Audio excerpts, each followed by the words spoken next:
Coming up on the show, trading in old jewelry for cold, hard cash. Find out what your stuff is worth coming up next. Allie's already swarming around the jewelry table. Things I like a vulture.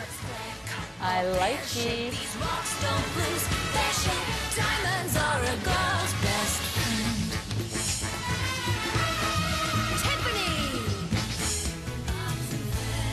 Apparently stocks are out and jewelry is in. Now, more than ever, women are trading in those family favorite heirlooms for cold, hard cash. What's your jewelry worth? And what are the ground rules for new sellers trying to get into this? Joining us now is Natasha Cornstein. She's a spokesperson for CIRCA. That's the largest international buyer of fine jewelry. Natasha, great to see you. Thank you for having us. So women selling their jewelry is more popular than ever. Is this all just about the economy?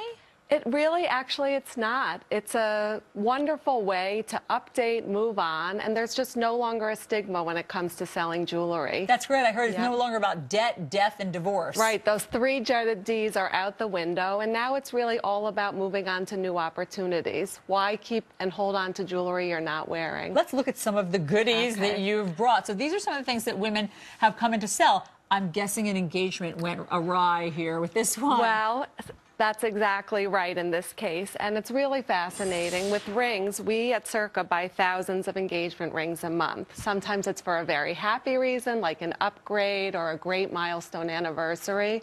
Other times it's a relationship that maybe ended or a marriage that ended.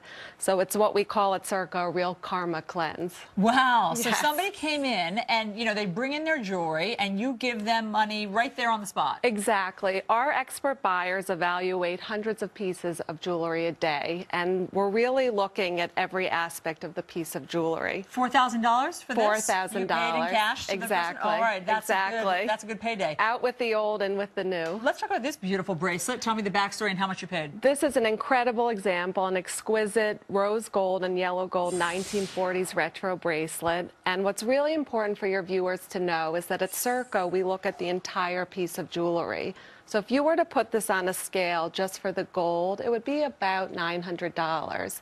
But we're looking at the complete piece, at the maker, the condition, the design elements. So we were able to pay this seller $1,400. Wow, that must have made her feel good. Here's an Terrific. old Rolex. Yes. How much did you pay for it? An old but favorite. This was $1,750. Wow, so it doesn't have to be new. It can be 20 years old. Absolutely not. The great news about this is it was enjoyed for over 20 years, and the seller walked out with a check and was able to buy a new, really a larger face Rolex is what she shared with us. A lot of the ladies are turning in the small faces for large faces. Yeah, right. That's true. Right. You know, I have one gold earring. I can't find the other. You don't want that, do you? Bring it in. Absolutely. You would buy that. Absolutely. At CIRCA, we buy all jewelry. Nothing is too small or too large. We'll write a check for $100. We'll write a check for $50 million. Wow, that's great to know. So people can find you online. They can find us at circajewels.com. CIRCAjewels.com. Great. Thanks so much for the education. Terrific. Great to see Thanks you. for having being us. here. All right, coming up, more and more men say they will never get married. The reason? Women aren't women anymore. Well, the author behind that radical claim is now calling a truce on the war against men. We'll challenge her on some of her thoughts. On the street, inside your head, on every beat, and the beat so